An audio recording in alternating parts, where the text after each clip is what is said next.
जगत्पते व्रतं चरिष्यामि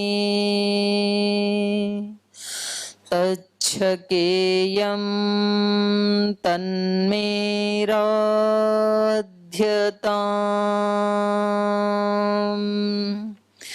इदमहमनृतात्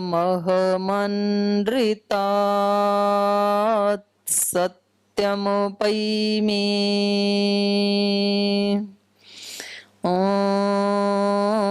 सहनाववतु सहनौ भुनक्तु सह वीर्यङ्करवावहै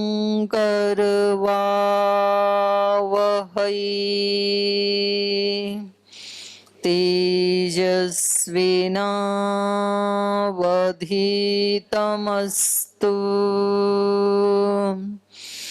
मा विद्विषावहै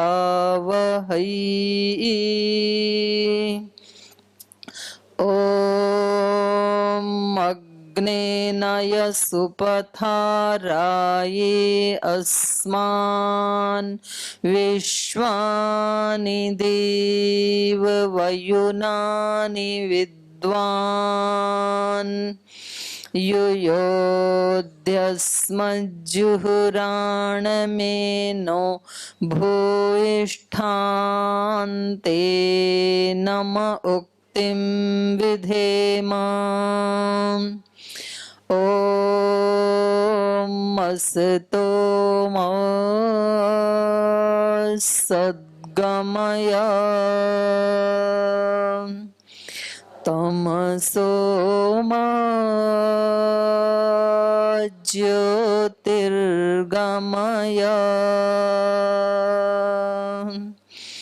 मृत्योर्मामृतं गमय ॐ शान्ति शान्ति शान्तिः। ओम श्री परमात्मने नमः। ओम श्री गुरुभ्यो नमः।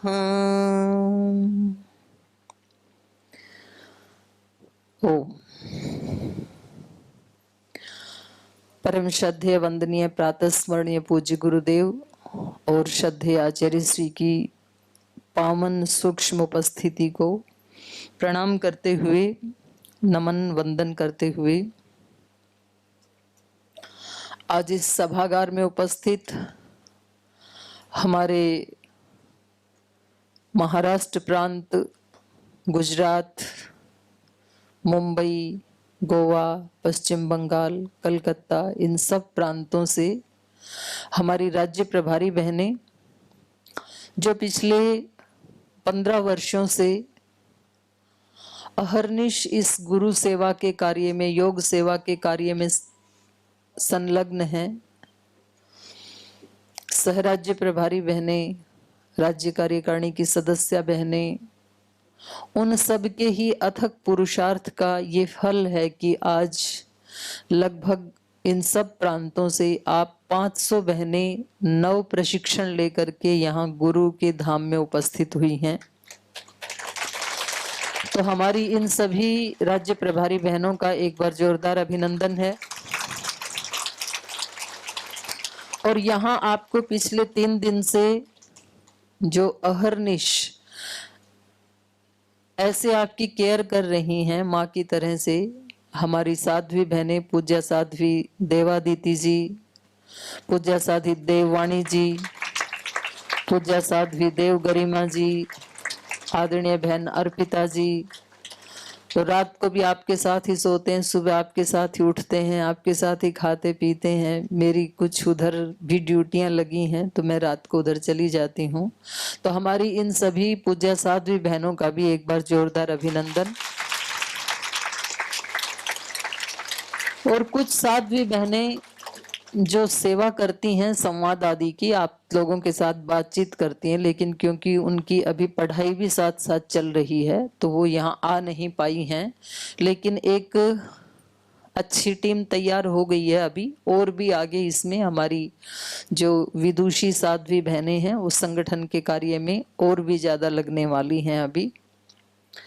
और इन सब के अनुशासन में चलने वाली आप सब बहनें, जिन्होंने अपने अपने जिले में, तहसील में, गांव में पहले प्रशिक्षण लिया, फिर वहां योग की कक्षाएं प्रारंभ की, और फिर और ज्यादा सीखने के लिए, एडवांस ट्रेनिंग लेने के लिए आप सब यहाँ अपने घर बार में अनेक अनेक व्यवस्थाएं करके यहाँ गुरु धाम में पधारी हैं। आप सब बहनों का भी बहुत बहुत अभिनंदन है। सचमुच श्रद्धेय गुरुदेव और पूज्य आचार्य श्री इस युग में भगवान की विभूति बन करके इस धरती पे विचरण कर रहे हैं, और लाखों नहीं करोड़ों लोगों के जीवन का इन दोनों महापुरुषों ने उद्धार किया है। और हमारा ये परम सौभाग्य है कि ऐसे युग पुरुषों के सानिध्य में, ऐसे महामानवों के सानिध्य में हमें उनका साक्षात दर्शन करने को मिल रहा है, उनको सुनने को मिल रहा है, उनको देखने को मिल रहा है, उनके साथ जीने को मिल रहा है। तो हम भी अपने भाग्य के ऊपर नाज कर सकते हैं, क्योंकि ये भी पुण्य आत्माओं को ही मिलता है। आप सब बहुत पुण्य आत्माएं हैं, और वो एक भगवती शक्ति ही, पावनी शक्ति ही आपको वहां से खींच करके यहाँ गुरु के धाम में लाई है। आप अपने आप नहीं आए हैं, आपको बुलाया गया है। और आपको पूज्य साध्वी देवादिति जी या देव गरिमा जी या अर्पिता जी ने नहीं बुलाया है, आपको तो आपके परम पूज्य गुरुदेव ने बुलाया है। तो आप पूरा आनंद ले रहे हैं 3 दिनों से, आज का दिन भी है, फिर कल दोपहर तक भी आप हमारे साथ हैं। ऐसे कहते हैं गुरु के घर में तो 3 दिन जाना भी पर्याप्त होता है, और वैसे इससे भी ज्यादा जो ग्रहणशीलता है तो साधु दर्शनम पाप नाशनम। एक बार भी किसी ऐसे जागरूक समर्थ महापुरुष का दर्शन हो जाए, उसी समय सारे पापों का नाश हो जाता है। तो खैर, आज हम जो चर्चा करेंगे इसमें हम भक्ति से शुरू करते हैं, क्योंकि सुबह सुबह का टाइम है और पूज्य गुरुदेव भी इसको बहुत महत्व देते हैं, क्योंकि 2 ही साधन हैं हमारे पास, प्रार्थना और पुरुषार्थ, जिससे हम अपने जीवन में कुछ नया अचीव कर सकते हैं। तो हम दोनों के ही पुजारी हैं, क्योंकि अकेली प्रार्थना भी फलीभूत नहीं होती है। यदि पुरुषार्थ ना करें तो वो कमजोर रह जाती है।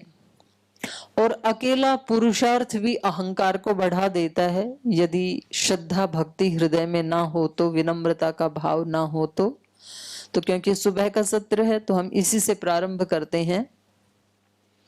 दर्शनों में भी भक्ति की विशेष व्याख्या महर्षि पतंजलि जी ने की है। ईश्वर प्रणिधान की वहां पर व्यवस्था की है कि किसी को कुछ भी नहीं आता है तो उसके पास एक उपाय है, जो भी काम करे वो भगवान के अर्पित कर दे। ईश्वर प्रणिधानाद्वा,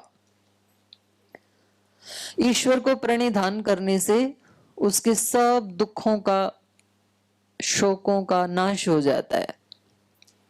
वहां पर भाष्य में भाष्यकार लिखते हैं, व्यास ऋषि लिखते हैं, भक्ति विशेषात आवर्जित ईश्वर तम अनुग्रहणाति अभिध्यान मात्रेण।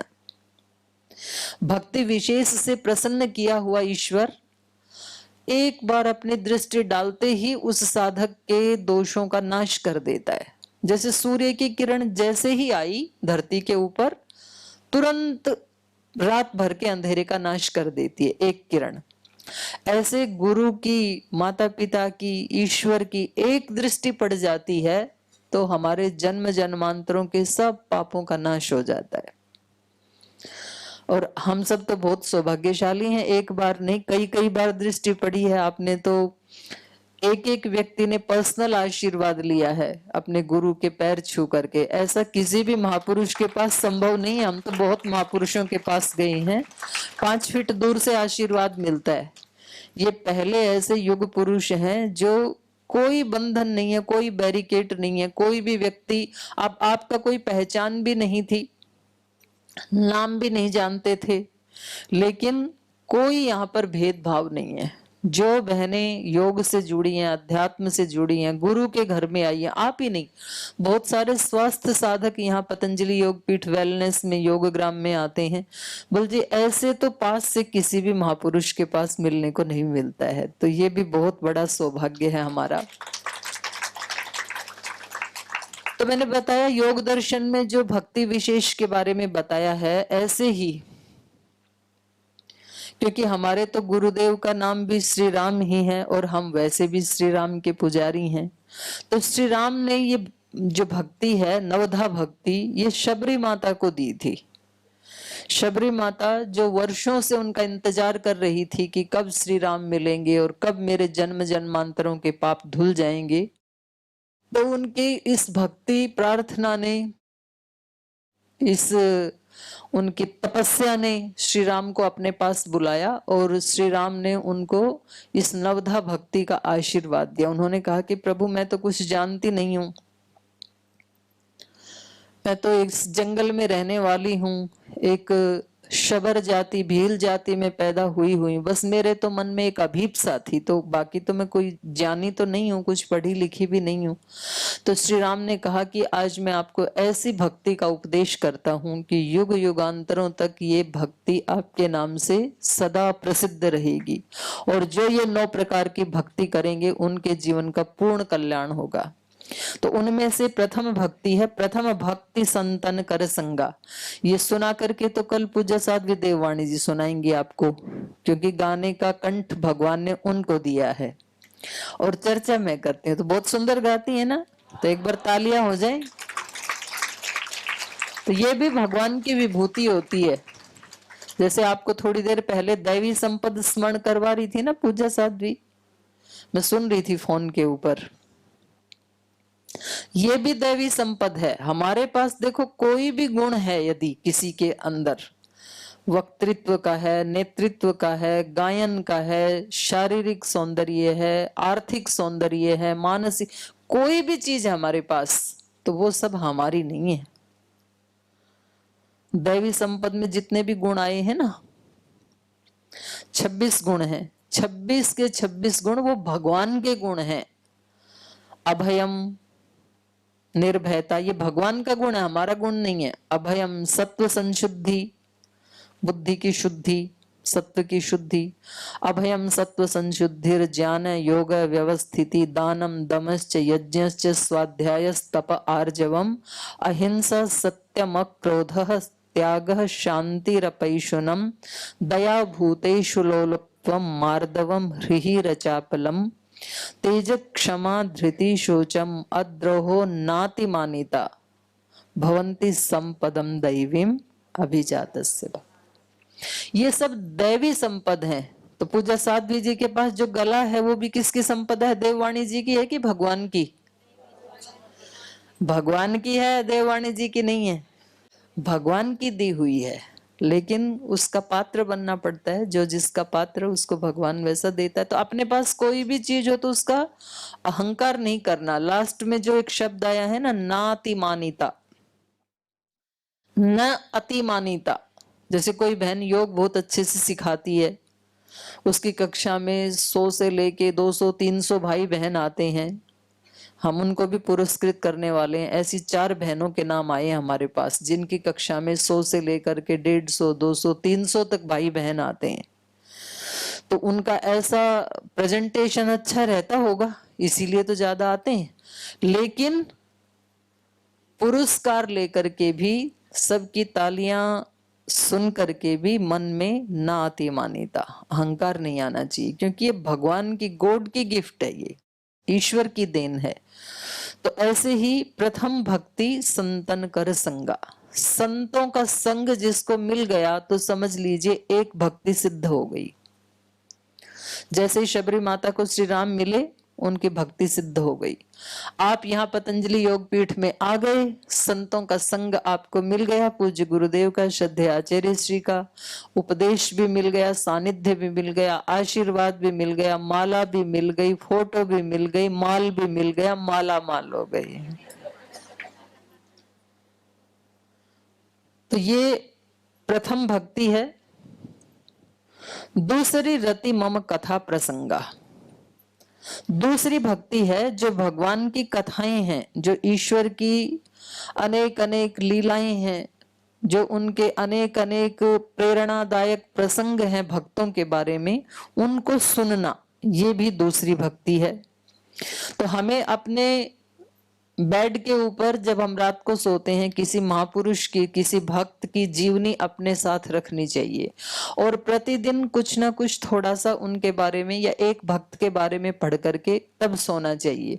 नहीं तो एक पुस्तक है हमारी, भारत की महान नारियां, नीचे रखी होगी, उसमें 100 से कुछ 1-2 ऊपर हैं, लगभग 100 से अधिक ऐसी महिलाओं की जीवनियों को हमने संकलित करके एक पुस्तक के रूप में रखा है। तो आप रोजाना किसी एक महिला की जीवनी पढ़ के सो सकते हैं, तो आपको 100 बहनों का जीवन चरित्र आपके सामने रहेगा।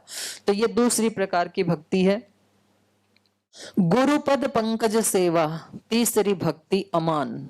अगर किसी को करने को मिले तो गुरु के चरणों की सेवा करना, और वो भी कैसे करना, अमान, मान रहित होकर, अहंकार से रहित होकर के। अब देखो ये सेवा जो है ना, इसके ऊपर मैं आज अलग से एक सत्र लेने वाली हूं। सेवा का मतलब ये नहीं है जहां ये जो चित्र में दिखाया गया है, हमारे कुछ साधु सन्यासी जो भाई हैं वो गुरु पूर्णिमा पे ये गुरु की चरणों की पूजा अर्चना कर रहे हैं, तो ये तो सिंबॉलिक है। आप सब बहनें अपने अपने घर में रह करके जो सेवा कर रही हैं योग की या अपने घर परिवार की, वो भी गुरु की ही सेवा है।